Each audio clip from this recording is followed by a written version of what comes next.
साथियों, कुछ रेलवे के स्थापना से संबंधित प्रश्न उत्तर को देख लेते हैं जो काफ़ी महत्वपूर्ण है। आपसे निवेदन है कि आप अंत तक बने रहिए। मैं आपको कुछ स्पेशल चीज़ आगे जाकर बताने वाला हूं, तो आपसे निवेदन है कि कृपया मेरे इस वीडियो को पूरा देखिए और अंत तक बने रहिए। तो चलिए शुरू करते हैं। प्रश्न 1, RDSO का मुख्यालय कहाँ है? इसके 4 विकल्प हैं।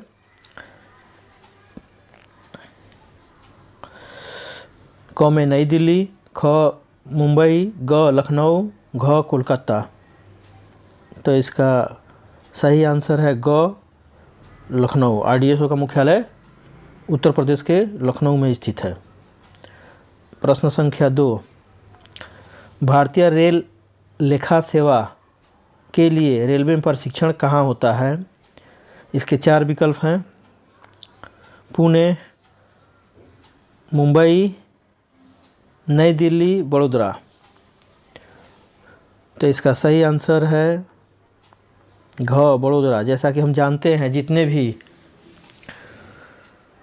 रेलवे में UPSC द्वारा चयन होकर आते हैं उनका प्रशिक्षण स्टाफ कॉलेज बड़ौदा में होता है। तो इसका सही आंसर घ है। प्रश्न संख्या 3, रेलवे बोर्ड का गठन किस कमेटी के रिपोर्ट पर किया गया? इसके 4 विकल्प हैं। क रेलवे रिफॉर्म्स कमेटी, ख देवराय कमेटी, ग एकवर्थ कमेटी और घ थॉमसन रॉबर्टसन कमेटी। तो इसका आंसर होगा घ थॉमसन रॉबर्टसन कमेटी के आधार पर रेलवे बोर्ड का गठन 1905 ईस्वी में हुआ था। प्रश्न संख्या 4, पूरी सेवा काल में कितने MSCP दिए जाते हैं?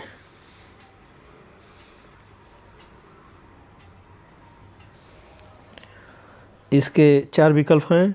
क 2, ख 4, ग 3, घ 1। तो इसके सही आंसर हैं 3 MSCP दिए जाते हैं। जैसा कि हम जानते हैं कि प्रत्येक 10 साल पर यदि किसी कर्मचारी का प्रमोशन नहीं होता है तो प्रत्येक 10 साल पर 1 MSCP देना जरूरी है। तो पूरे 30 साल के सर्विस काल में उसे 3 MSCP मिलना चाहिए। प्रश्न संख्या 5, न्यूनतम कितने वर्ष की अर्हक सेवा के बाद सेवानिवृत्ति होने पर मनार्थ पास दिया जाता है? अर्थात मनार्थ पास के लिए कितने साल की क्वालिफाइंग सर्विस होनी चाहिए? इसके 4 विकल्प हैं। क 20 वर्ष, ख 15 वर्ष, ग 10 वर्ष, घ 25 वर्ष। इसका सही आंसर है क 20 वर्ष। VRS लेने के लिए भी क्वालिफाइंग सर्विस या कह सकते हैं कि 20 साल का सर्विस किया होना ज़रूरी है, लेकिन मनार्थ पास के लिए क्वालिफाइंग सर्विस 20 साल होनी ज़रूरी है, इसलिए इसका आंसर क होगा। अगला प्रश्न देखते हैं। प्रश्न संख्या 6, रनिंग स्टाफ को प्रथम श्रेणी के पास की पात्रता हेतु रनिंग अलाउंस के कितने प्रतिशत हिस्से की गणना की जाती है? अर्थात इनको फर्स्ट क्लास का पास देने के लिए रनिंग अलाउंस का कितना % उनके बेसिक में मर्ज किया जाता है? इसके 4 विकल्प हैं। क 20%, ख 30%, ग 25%, घ 15%। तो इसका सही आंसर है ख 30%। जैसा कि हम जानते हैं कि गार्ड का, लोको पायलट का कोई भी सुविधा उठाने के लिए इनके बेसिक में 30% अलाउंस का मर्ज कर दिया जाता है। प्रश्न संख्या 7, रेलवे सेवा आचरण नियम के किस नियम के अनुसार प्रत्येक रेलवे कर्मचारी को अपने नियुक्ति पर चल, अचल एवं बहुमूल्य संपत्ति की घोषणा करनी होती है?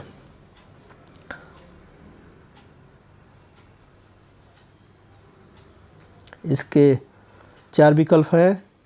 क नियम 16, ख नियम 17, ग नियम 18, घ नियम 19। इसका सही उत्तर है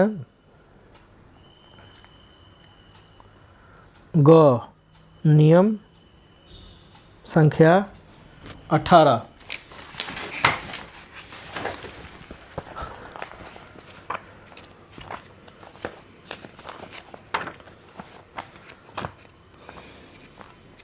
इसका व्याख्या देख लेते हैं। इसका व्याख्या में क्या बोलता है, इस नियम से संबंधित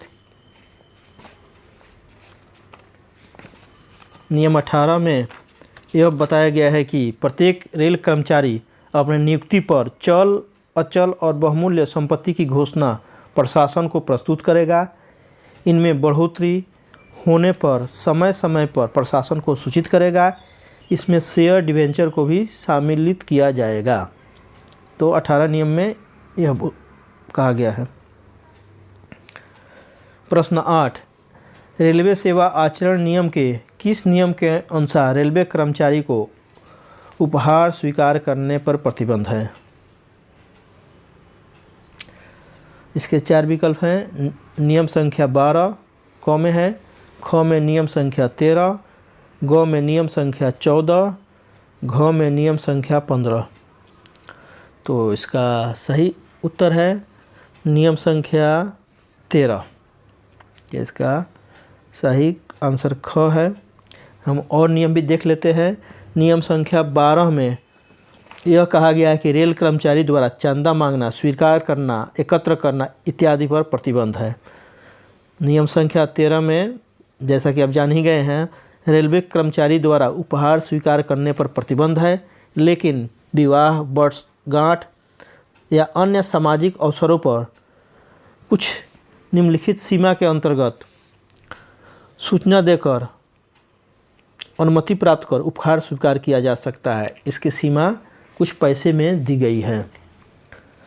नियम संख्या 14 में यह है कि प्रशासन की अनुमति के बिना कोई भी रेल कर्मचारी अपने सम्मान में कोई सार्वजनिक प्रदर्शन, सम्मान पत्र, प्रमाण पत्र अथवा समारोह में भाग नहीं लेगा।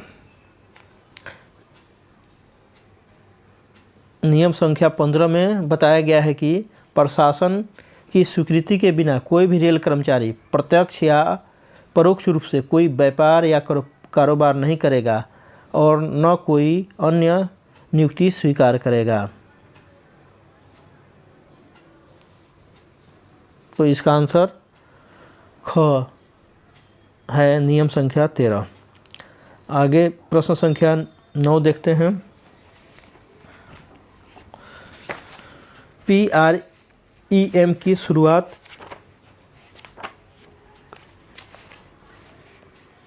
की गई है, मतलब अर्थात किस वर्ष की गई है? इसके 4 विकल्प हैं। वर्ष क में है वर्ष 1993, ख में वर्ष 1994, ग में वर्ष 1995, घ में वर्ष 1996। तो इसकी शुरुआत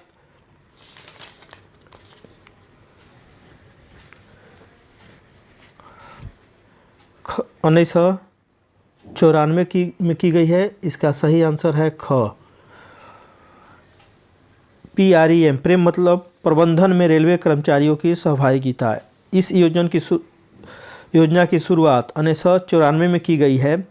रेलवे बोर्ड, क्षेत्रीय रेलवे और मंडल स्तर पर इसके कार्यकलाप किए जाते हैं। इसके उद्देश्य बहुत व्यापक हैं, जैसे रेलवे के कार्यों की समीक्षा करना, विभिन्न आंकड़ों एवं विचारों का आदान प्रदान करना, जिससे संगठन की कार्य दक्षता और व्यवहारिकता में सुधार हो सके। प्रेम ग्रुप अर्थात PREM ग्रुप की बैठक 3 महीने में एक बार होती है, जिसके अध्यक्ष मान्यता प्राप्त यूनियनों के प्रतिनिधि एवं अन्य नामित सदस्यों को सम्मिलित किया जाता है।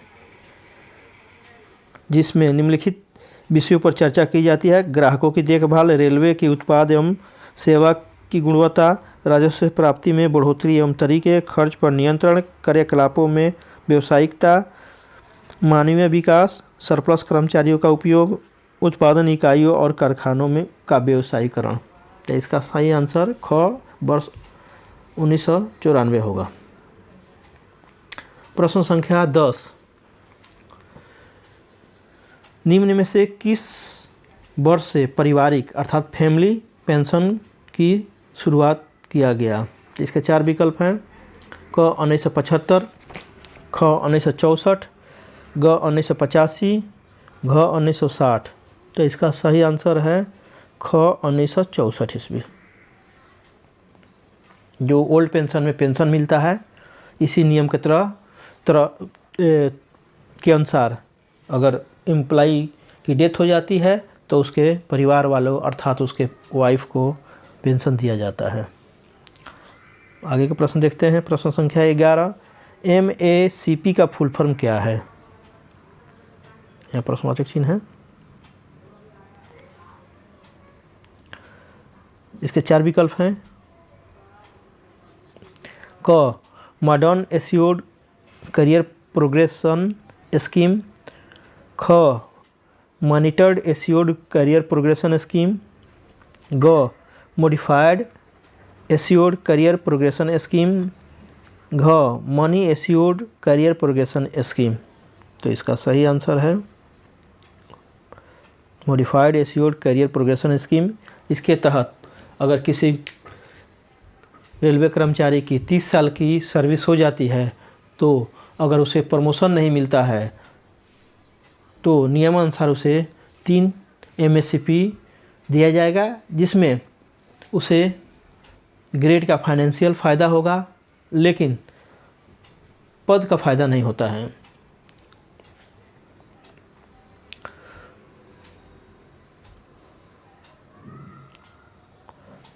प्रश्न संख्या 12 देखते हैं। सूचना का अधिकार कब से लागू हुआ अर्थात RTI कब से लागू हुआ है? इसके 4 विकल्प हैं। क अक्टूबर 2004, ख अक्टूबर 2005, ग दिसंबर 2005, घ जनवरी 2006। तो इसका सही आंसर है 12 अक्टूबर 2005 से RTI लागू हुआ है, जिसके तहत हम अपने कोई भी प्रॉब्लम है या क्वेश्चन है उसका हम RTI के तहत जवाब मांग सकते हैं। प्रश्न संख्या 13, कार्यकाल के दौरान एक बार में अधिकतम कितने दिन की छुट्टी का नगदीकरण किया जा सकता है? अर्थात एक बार में इनकैशमेंट आप कितने दिन का करा सकते हैं? तो इसके 4 विकल्प हैं। क 15 दिन, ख 20 दिन, ग 25 दिन, घ 10 दिन। तो इसका सही आंसर है घ 10 दिन। जैसा कि हम जानते हैं कि हम पूरे सर्विस काल में 6 बार इनकैशमेंट करा सकते हैं और प्रत्येक बार हम 10 दिन का ही करा सकते हैं, अर्थात टोटल सेवा काल में हम 60 दिन का इनकैशमेंट करा सकते हैं। एक बार इनकैशमेंट कराने के बाद हमें 2 साल का गैप होना चाहिए तो हम दूसरी बार करा सकते हैं। इस प्रकार हमें प्रत्येक 2 साल पर 10 दिन का इनकैशमेंट करा सकते हैं और टोटल पूरे सेवा काल में सर्विस पीरियड में 60 डेज का इनकैशमेंट करा सकते हैं। प्रश्न संख्या 14, केंद्रीय कर्मचारी हित निधि की बैठक साल में कितने बार होती है? इसके 4 विकल्प इस प्रकार हैं। क 3 बार, ख 2 बार, ग 1 बार, घ 4 बार। तो इसका सही आंसर होगा ख 2 बार।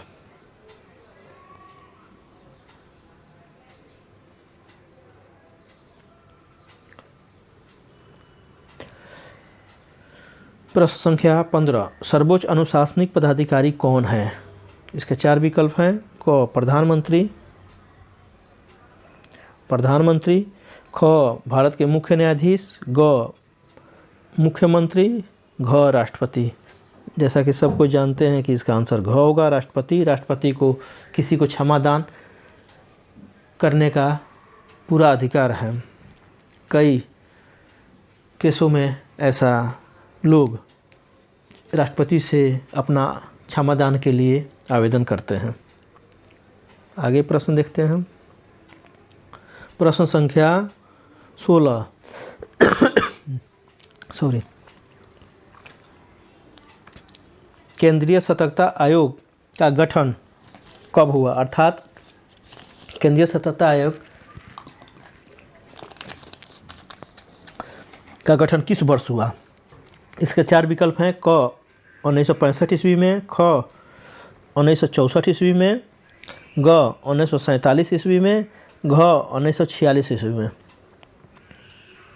तो इसका सही आंसर है ख 1964 ईस्वी में केंद्रीय सतर्कता आयोग का गठन हुआ था।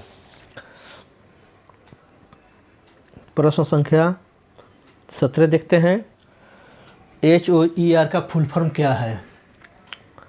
इसके 4 विकल्प हैं। आवर्स ऑफ एम्प्लॉयमेंट रेलवे,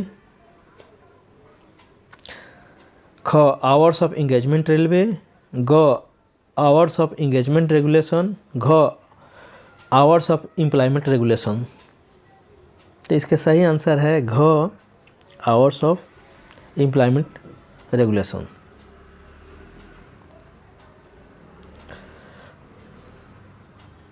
प्रश्न संख्या 18, PNM का फुल फॉर्म क्या है?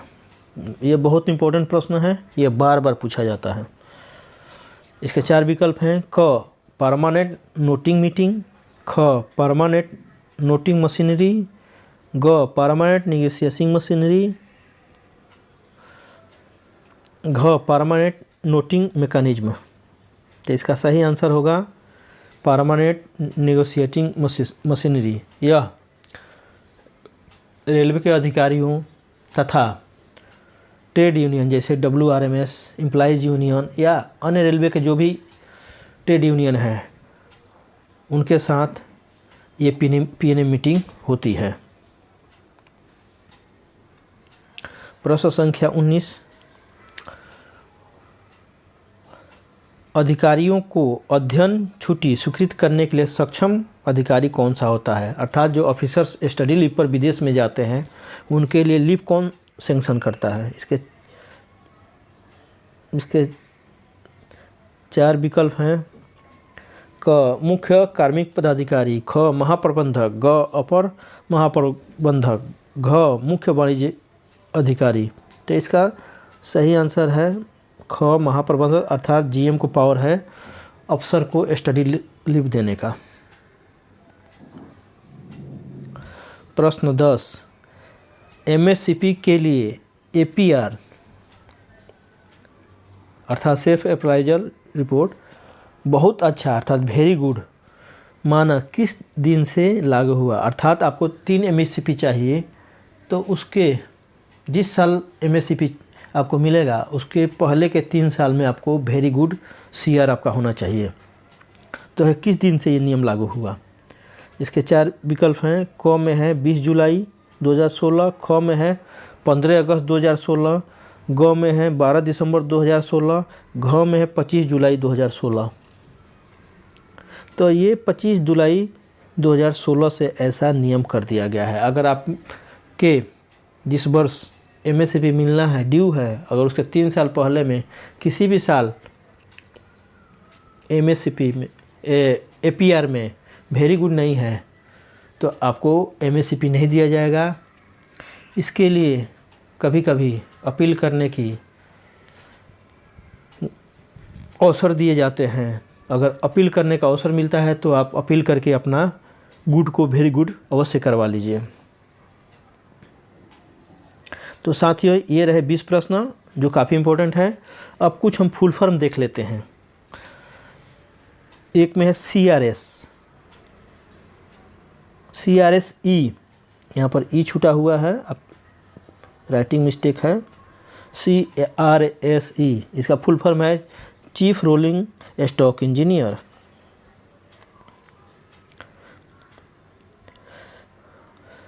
2 में है CPTM, इसका फुल फॉर्म है चीफ पैसेंजर ट्रांसपोर्टेशन मैनेजर। तीसरा है EDPM, इसका फुल फॉर्म है इलेक्ट्रॉनिक डाटा प्रोसेसिंग मशीन। 4 में है FTR, इसका होता है फुल ट्रैफिक रेट। इस तरह की गाड़ियाँ IRCTC से चलती है जिसमें पूरा किराया वसूल किया जाता है। 5 में है IRCON, इसका फुल फॉर्म है Indian railway construction international limited. ये भी काफ़ी इंपॉर्टेंट है, परीक्षा में पूछा जाता है, आप याद कर लीजिए। LHB, जो काफ़ी परीक्षा में पूछा जाता है, इसका फुल फॉर्म है लिंक हाफमैन बूसस।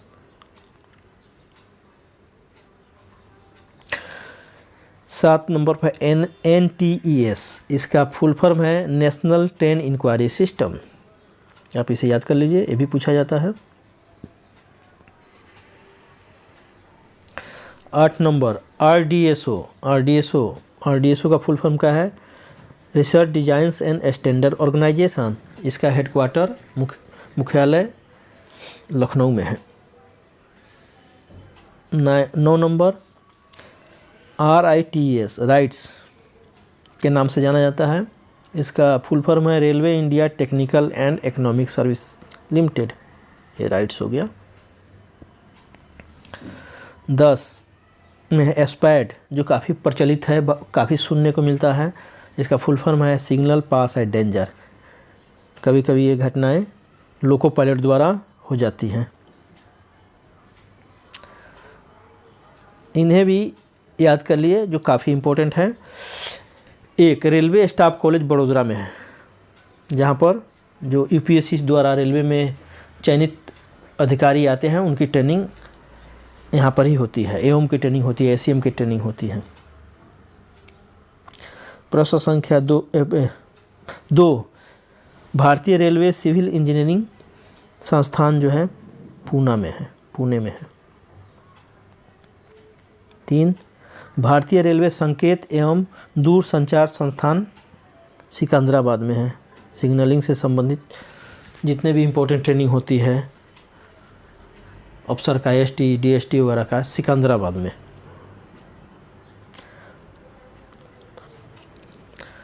4, भारतीय रेलवे विद्युत इंजीनियरिंग संस्थान नासिक में है, जो महाराष्ट्र में है, नासिक। 5, भारतीय यांत्रिक एवं विद्युत इंजीनियरिंग संस्थान जमालपुर बिहार में है। ये जमालपुर बिहार में है, मुंगेर से के पास है। 6, भारतीय रेलवे परिवहन प्रबंधन संस्थान लखनऊ में है।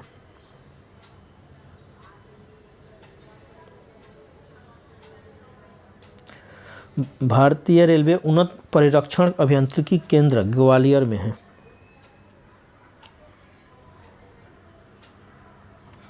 8, सेंट्रल ऑर्गेनाइजेशन फॉर मॉडर्नाइजेशन हो गया, यहाँ पर नई दिल्ली में है। केंद्रीय रेल विद्युतीकरण इलाहाबाद में है। और 10, श्री जगजीवन राम RPF कॉलेज लखनऊ में है। 11, रेलवे परिवहन संग्रहालय अर्थात रेलवे ट्रांसपोर्टेशन म्यूजियम, रेल की म्यूजियम नई दिल्ली में है। तो साथियों, ये रहा स्थापना से संबंधित इम्पोर्टेंट प्रश्न और कुछ स्टडी मटेरियल। तो साथियों, मुझे आशा है कि आप सबको यह वीडियो काफ़ी पसंद आया होगा। अगर आपको यह वीडियो पसंद आया है तो कृपया मेरे चैनल को अवश्य सब्सक्राइब कीजिए। सब्सक्राइब करने में कोई पैसा नहीं लगता है, यह बिल्कुल निःशुल्क है। और आप इस वीडियो को अपने दोस्तों में भी शेयर कीजिए, ताकि अधिक से अधिक मेरे रेलवे साथी इस प्रश्न को पढ़कर, याद कर अपनी सफलता सुनिश्चित कर सके। साथियों, मेरे वीडियो को लाइक भी कीजिए। साथियों, आपसे विशेष निवेदन है कि आप मेरे चैनल को सब्सक्राइब करके कृपया मुझे आगे बढ़ाइए। मैं भी आपके साथ आपके सफलता में, आपके सफलता तक साथ साथ बना रहूँगा। तो साथियों, इस पूरा वीडियो को देखने के लिए आप सबका तहे दिल से धन्यवाद।